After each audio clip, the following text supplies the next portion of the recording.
अस्सलाम वालेकुम। कैसे हैं आप सब स्टूडेंट्स? उम्मीद करता हूँ कि आप सब खैरियत से होंगे। तो ये वीकली आउटलुक की वीडियो आप लोगों के साथ शेयर की जा रही है। ये वीडियो काफी ज्यादा इंपॉर्टेंट होने वाली है, तो आप लोगों ने इसे लास्ट तक देखना है। इस वीडियो के अंदर सबसे पहले हम इस वीक के इंपॉर्टेंट फंडामेंटल इवेंट्स और न्यूज़ को कवर करेंगे, और फिर हम चार्ट पर टेक्निकल एनालिसिस करेंगे और ट्रेड के लिए बेस्ट अपॉर्चुनिटीज फाइंड करेंगे। तो जल्दी से स्टार्ट करते हैं अपनी वीडियो को। ये सबसे पहले मेरे पास फॉरेक्स फैक्टफैक्ट स्ट्रीट का इकोनॉमिक कैलेंडर ओपन हो चुका है। इसके अंदर हम मंडे के कुछ इंपॉर्टेंट डाटास थे, इंपॉर्टेंट रिलीज थी, उनके हवाले से डिस्कस कर लेते हैं। मंडे को हमारे पास मेनली दो इंपॉर्टेंट डाटास थे। एक हमारे पास एनएफपी का डाटा था और सेकंड नंबर पर हमारे पास एसी मैन्युफैक्चरिंग पीएमआई का डाटा था।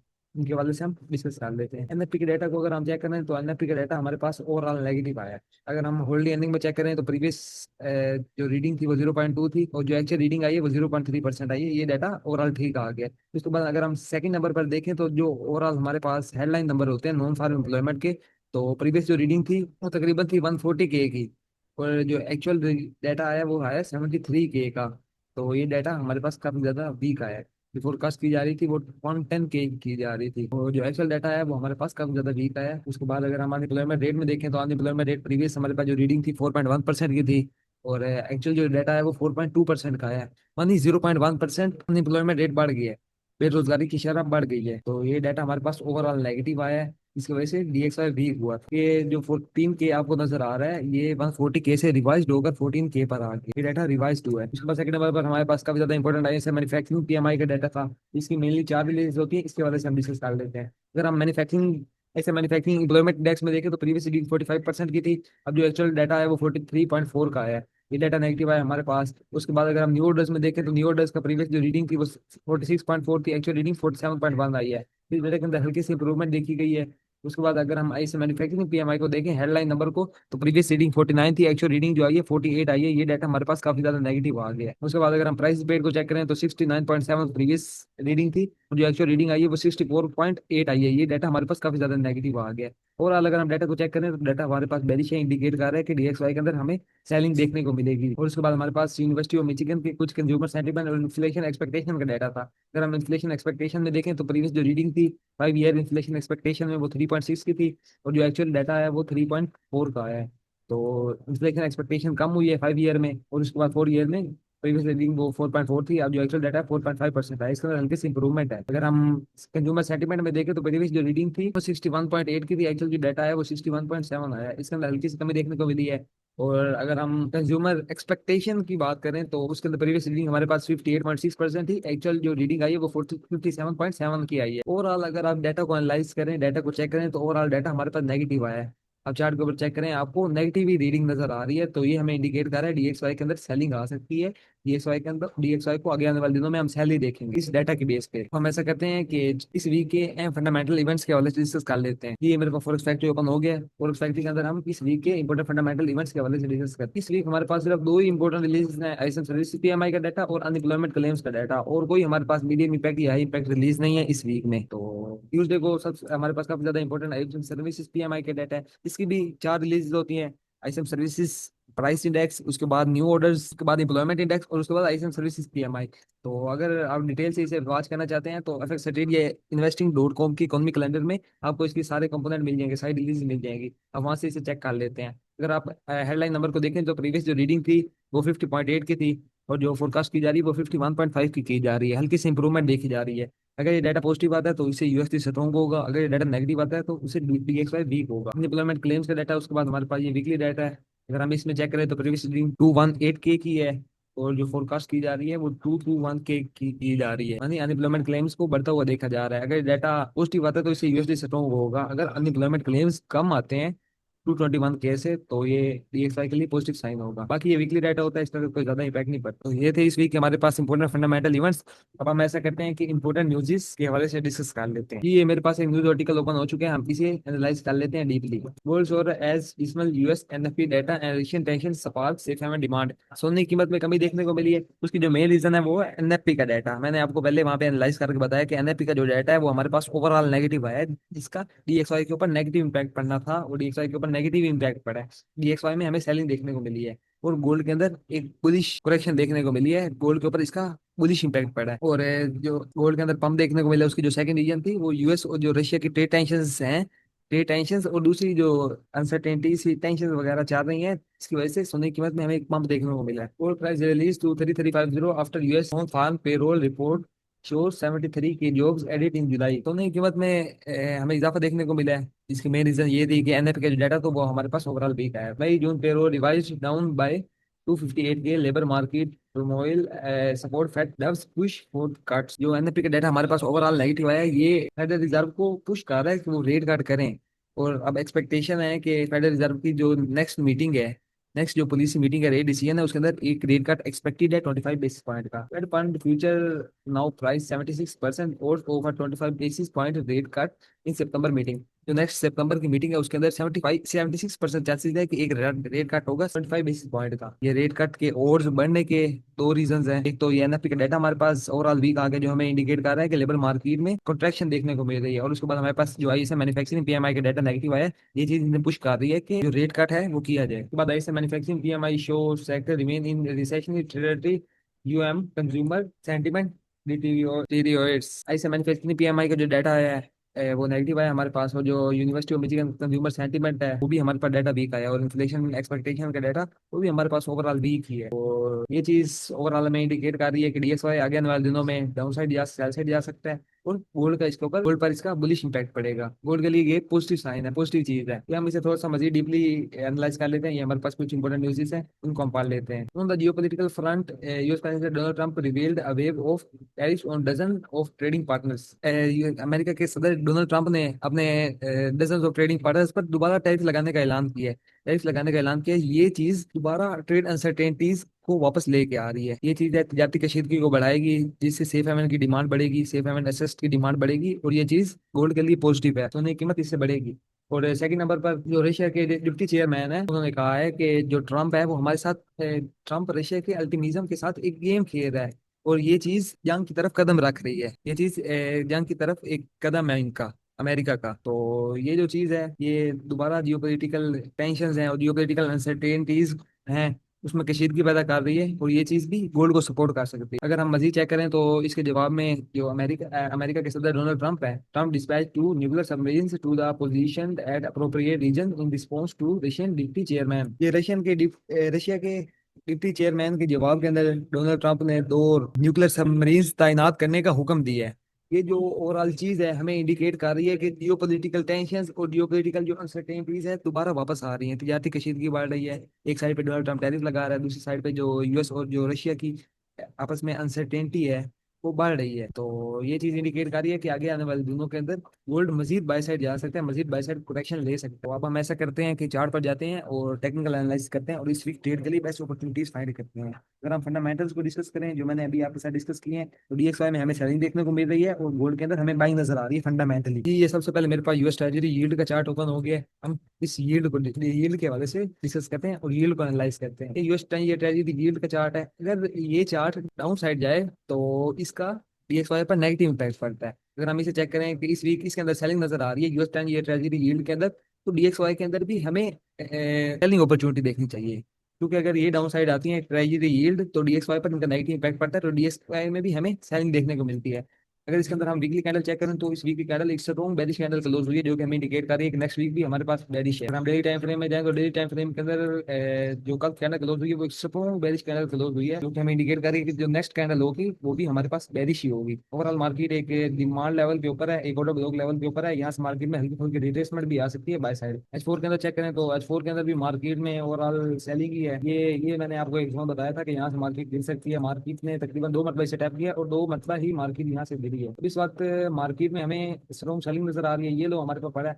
अगर ये लो ब्रेक हो जाता है, मार्केट इससे नीचे कैंडल क्लोजिंग दे देती है, तो फिर रिट्रेसमेंट के ऊपर ये ट्रेजरी यील्ड इसी डाउन साइड आ सकती है। यूएस की 10 ईयर ट्रेजरी यील्ड हमें इस वक्त सेल बता रही है। नेक्स्ट वीक भी मार्केट सेल ही आएगी। तो हम डीएक्सवाई पे जाते हैं। अब हम डीएक्सवाई पे आ गए हैं। डीएक्सवाई में अगर हम चेक करें तो डीएक्सवाई में वीकली टाइम फ्रेम का मार्केट ने दो हाई टेकन आउट किए। मार्केट में वीकली टाइम फ्रेम में एक ये हाई था और उसके बाद एक ये माइनर हाई था। प्रीवियस वीक से प्रीवियस वीक का ये हाई था हमारे पास, जिसे मार्केट ने स्वीप किया। और उसके बाद मेजर जो हाई था हमारे पास उसे मार्केट ने स्वीप किया और एक स्ट्रॉन्ग रिजेक्शन कैंडल क्लोज किया डाउन साइड पे, जो कि हमें इंडिकेट कर रही है कि डीएक्सवाई के अंदर जो नेक्स्ट हमारा वीक होगा वो ओवरऑल बेरिश होगा। वीकली टाइम फ्रेम इस वक्त हमें बेरिश इंडिकेट कर रहा है। हम डेली टाइम फ्रेम में आए तो डेली टाइम फ्रेम में मार्केट ने एक पैटर्न बना दिया है, जिस पैटर्न को हम कहते हैं इवनिंग स्टार पैटर्न। मार्केट ने इवनिंग स्टार पैटर्न बना दिया है। ये पैटर्न हमारे पास सेलिंग की कंफर्मेशन होती है, अब मार्केट के अंदर सेलिंग आ सकती है। ये हमारे पास कैंडलस्टिक पैटर्न है जो कि हमें इंडिकेट करता है कि मार्केट के अंदर सेलिंग आ सकती है।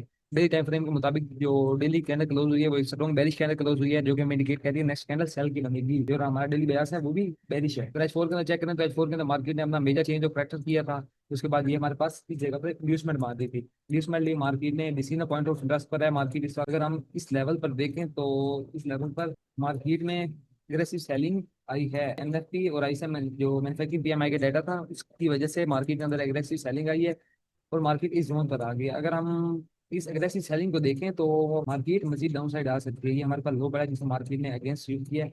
एक मतलब मार्केट ने इस डिमांड लेवल को स्वीप किया और उसके बाद अगेन नेक्स्ट कैंडल ने स्वीप को अगेन स्वीप कर दी है। हमारे पास एक लिक्विडेशन में टाइप मार्केट ने सीन बनाया है प्राइस को ट्रैप करने के लिए। हमारे पास इस कैंडल पे ये लो पड़ा है। अगर मार्केट इस लो को ब्रेक कर देती है, एक कैंडल क्लोजिंग देती है इस लो के नीचे, तो फिर मार्केट ऊपर आती है तो ऊपर से हम सेलिंग देखेंगे। ओवरऑल डीएक्सवाई का जो हमारा बयास है वो अब सेलिंग है इस लेवल तक। ये जो हमारे पास लेवल है इस लेवल तक हम डीएक्सवाई को सेलिंग में देखेंगे 97.75 तक। हम सेल देखेंगे अगर ये कैंडल क्लोजिंग हो जाती है फोर की स्लो के नीचे 98.684 के। अगर हम अभी छोटे टाइम फ्रेम में जाएं M30 के टाइम फ्रेम में, तो M30 के टाइम फ्रेम के अंदर कैंडल क्लोजिंग हो चुकी है इसके नीचे दो के। और M30 के मुताबिक ये हमारे पास एक जोन बांधा है कि मार्केट रिट्रेसमेंट लेके यहाँ से डाउन साइड आ सको। डीएक्सवाई को हमने ओवरऑल इस वीक में सेल में ही देखना है क्योंकि फंडामेंटल हमें सेल बता रहे हैं। ट्रेजरी यील्ड के अंदर हमें सेल नजर आ रही है। ये चीज हमें इंडिकेट कर रही है कि डीएक्सवाई को हमने सेल देखना है। और ओवरऑल हम डीएक्सवाई के चार्ट के टेक्निकल एनालिसिस करें तो डीएक्सवाई में भी हमें सेलिंग नजर आ रही है। तो डीएक्सवाई इस वीक स्ट्रॉन्ग सेलिंग इंडिकेट कर रहे हैं हमें। तो ये थे डीएक्सवाई के एनालिसिस। अब हम ऐसा करते हैं कि गोल्ड के पेयर पर बढ़ते हैं और उसे एनालाइज करते हैं। ये मेरे पास गोल्ड का चार्ट ओपन हो चुका है। वीकली टाइम फ्रेम में अगर हम चेक करें तो मार्केट ओवरऑल एक रेंज में है। रेंज में चेक करें तो प्रीवियस जो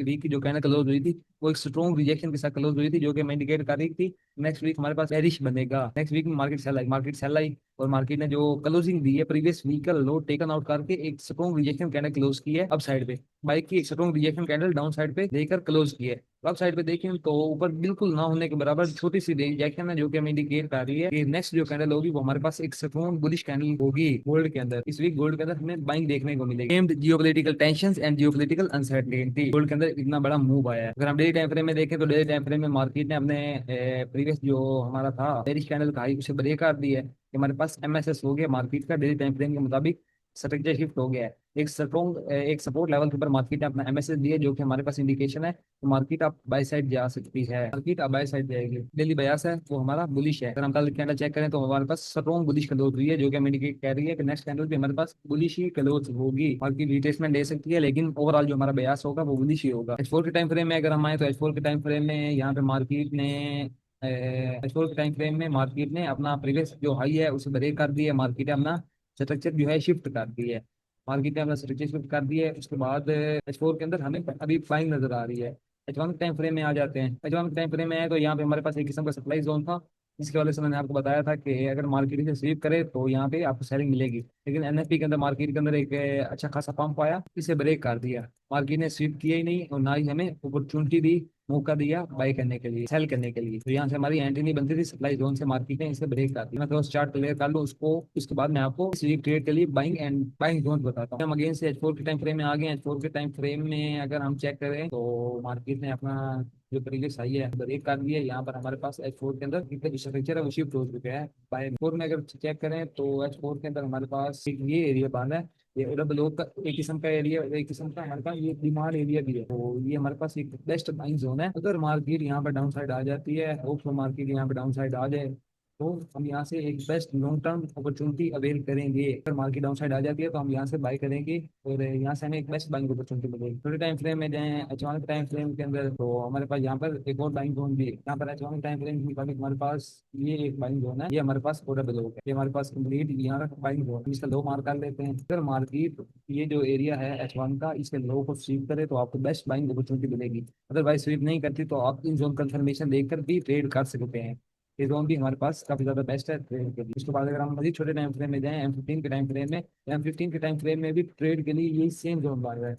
यहाँ पर हमारे पास मतलब यहाँ पर M15 के टाइम फ्रेम में है तो M15 के टाइम फ्रेम के अंदर हमारे पास ये बाइंग जोन बन रहा है। 15 के टाइम फ्रेम के अंदर हमारे पास ये बाइंग जोन बन रहा है। ये सेम बाइंग जोन है जो कि H2 के टाइम फ्रेम के मुताबिक हमारे पास एक ये बाइंग जोन बन रहा है बेस्ट। और उसके बाद एक ये बाइंग जोन बार है जो कि हमारे पास काफी ज्यादा रिस्क, यहाँ से हमें बाइंग अपॉर्चुनिटी मिल सकती है। अगर मार्केट इस लेवल पर आती है, इस लेवल पर आपको एक बेस्ट बाइंग अपॉर्चुनिटी मिलेगी। अगर मार्केट डाउन साइड आ जाती है तो इस लेवल पर आपको एक जबरदस्त ट्रेड अपॉर्चुनिटी मिलेगी, बड़ा टारगेट भी अचीव कर सकते हैं। तो ये है गोल्ड के एनालिसिस। आपने गोल्ड को नेक्स्ट वीक में बाय देखना है। गोल्ड ओवरऑल नेक्स्ट वीक में बाय जाएगा। मैंने आपको बाइंग जोन बता दिए, ये ऊपर दो बाइंग जोन बता दिए और ये नीचे एक जबरदस्त बाइंग जोन बता दिया H4 टाइम फ्रेम। ये थे गोल्ड के एनालिसिस। अब हम ऐसा करते हैं कि यूरो यूएसडी पेयर की तरफ बढ़ते हैं और उसे एनालाइज करते हैं। तो ये मेरे पास यूरो यूएसडी का पेयर ओपन हो चुका है। यूरो यूएसडी के अंदर अगर हम चेक करें तो यूरो यूएसडी के अंदर मार्केट, मैंने आपको कल दो जोन बताए थे कि अगर मार्केट यहाँ पर आती है तो यहाँ से मार्केट सेल साइड आ सकती है। लेकिन एनएफपी के अंदर एक स्ट्रॉन्ग पंप मिला, स्ट्रॉन्ग पंप हमें देखने को मिला एनएफपी के अंदर। इसके बाद मार्केट ने तकरीबन इस जोन को फेल कर दिया। मार्केट ने एक बार को स्वीप किया और मार्केट ने स्वीप को अगेंस्ट स्वीप कर लिया और लिक्विडेशन स्वीप के मार्केट है। यहाँ पे देखें कोई खातिर ख्वाह मिली, रिजेक्शन नहीं मिली, जो कि हमें इंडिकेट कर रहा है कि ये हमारे पास एक किस्म का ट्रैप है। तो हमने यूरो यूएसडी को मजीद बाय साइड देखी। यूरो यूएसडी अगर इस स्वीप वाले हाई के ऊपर एक कैंडल क्लोज करती है और उसके बाद डाउन साइड आता है यूरो यूएसडी पेयर, तो हम यहाँ से बाइंग अपॉर्चुनिटी अवेल करेंगे। यूएसडी को हम ओवरऑल बाई देखेंगे इस लेवल तक। ये जो हमारे पास लेवल है 1.7020, इस लेवल तक हम यूएसडी के अंदर बाइंग देखेंगे। उसके बाद हमें अगर कोई सेलिंग अपॉर्चुनिटी मिली तो वहां से ऊपर से हम सेलिंग अपॉर्चुनिटी भी अवेल करेंगे। अगर हम छोटे टाइम फ्रेम में आए M30 के टाइम फ्रेम में, तो M30 के टाइम फ्रेम में हाई के ऊपर कैंडल क्लोजिंग हो चुकी है। ये हमारे पास M30 के टाइम फ्रेम का एक बाइंग जोन बार रहा है। अगर मार्केट उसके ऊपर H4 में कैंडल क्लोजिंग कर देती है फिर M30 के टाइम फ्रेम में यहाँ पर आती है, तो यहाँ से आप बाइक की अपॉर्चुनिटी अवेल करेंगे इस लेवल तक। इस लेवल तक आपका टारगेट हो सकता है, एक अच्छा टारगेट आप अवेल कर सकते हैं। तकरीबन ये टारगेट रहेगा आपका 170 पिप्स। फर्स्ट जो आपका टारगेट रहेगा वो 1/1 रेशियो, सेकंड जो टारगेट रहेगा आपका ये वाला लेवल रहेगा। मार्केट इस लेवल को स्विंग भी कर सकती है क्योंकि यहाँ पे काफी ज्यादा लिक्विडेशन मौजूद होगी, तो मार्केट इस लेवल को स्वीप कर सकती है। स्वीप करने के बाद आप साइड जा सकती है मार्केट। तो आपने इस बात का ख्याल है, मार्केट मजीद डाउन साइड आ जाती है तो हमारे पास ये एक एरिया मांग रहा है यूनिवर्सिटी की बाइंग का। अगर मार्केट इस लो को स्वीप करे तो स्वीप करने के बाद यहाँ से बाइंग अपॉर्चुनिटी आप अवेल कर सकते हैं। लेकिन चांसेस कम भी है कि यूरो यूएसडी का डाउन साइड आए। तो ये थे यूरो यूएसडी कहना चाहिए। यूरो यूएसडी को आपने ओवरऑल इस वीक में बाय में देखना है। अब हम ऐसा करते हैं कि बीटीसी यूएसडी पेयर की तरफ जाते हैं और इसे एनालाइज करते हैं। ये मेरे पास बीटीसी यूएसडी का पेयर ओपन हो चुका है। बीटीसी यूएसडी को अगर हम चेक करें तो बीटीसी यूएसडी के अंदर मैंने आपको जोन बताया हुआ था, ये अगर मार्केट यहाँ पर आती है तो आप इस लेवल से बाइंग अपॉर्चुनिटी अवेल कर सकेंगे। मार्केट ने इस लेवल को स्वीप किया और स्वीप करने के बाद आपको तकरीबन 300 पिप्स ले लिए। ये हमारे पास एक बेस्ट जोन था और 100 जिन मेंबर्स ने यहाँ से बाई किया होगा उन्होंने अच्छा प्रॉफिट जनरेट किया होगा। उसके बाद मैंने आपको ये नीचे टू का बाइंग जो बताया था जिसे मार्केट ने तकरीबन स्वीप कर लिया। मार्केट ने स्वीप कर लिया लोगों को, इस डिमांड के लोग मार्केट ने स्वीप कर लिया। और M30 के अंदर मार्केट का ये जो है ये अगर ये हाई ब्रेक हो जाता तो हम यहाँ से बाई करते। लेकिन ओवरऑल अगर हम चेक करें तो इस डिमांड लेवल के ऊपर मार्केट काफी टाइम से रेंज कर रही है। कोई मार्केट के अंदर कोई खातिर ख्वाह वॉल्यूम नहीं है जो कि हमें बाइंग प्रेशर इंडिकेट करे। तो ओवरऑल अभी जोन ना काफी ज्यादा रिस्की है हमारे। अगर हम टू के अंदर चेक करें तो मार्केट ने सब प्रॉपर स्वीप कर दी है, लेकिन मार्केट ओवरऑल इस जोन के अंदर रेंज कर रही है। ये हमारे जोन में फेल हो सकता है। यहाँ पे लिक्विडेशन टाइप सीन बना सकते हैं, थोड़ा सा बाई साइड जाके फिर डाउन साइड आ सकती है इस लेवल तक। ये नीचे वाला जो मैंने आपको एक्सपोर्ट का लेवल बताया था, लेवल तक मार्केट आ सकती है थोड़ा सा अब। तो यहाँ पे लो वॉल्यूम होने की वजह से हम इस लेवल से यूएसडी को बाय नहीं करेंगे। अगर कोई मेंबर रिस्क लेना चाहे तो वो ये M30 का मैसेज होने के बाद रिस्क ले सकते हैं अपने दिन। अगर हम BXY को चेक करें, BTC को चेक करें तो हमारे पास अभी इस वक्त ये सेलिंग जोन बात है। देखिए हमारे पास सेलिंग जोन है और उसके बाद हमारे पास ये हाई है। अगर मार्केट इसे ये प्रोडक्ट ब्लॉक के अंदर ही आपको इन जोन का इन्फॉर्मेशन दे तो फिर भी ठीक है। अगर स्वीप करती है तो वो ज्यादा बेस्ट रहेगा सेलिंग के लिए।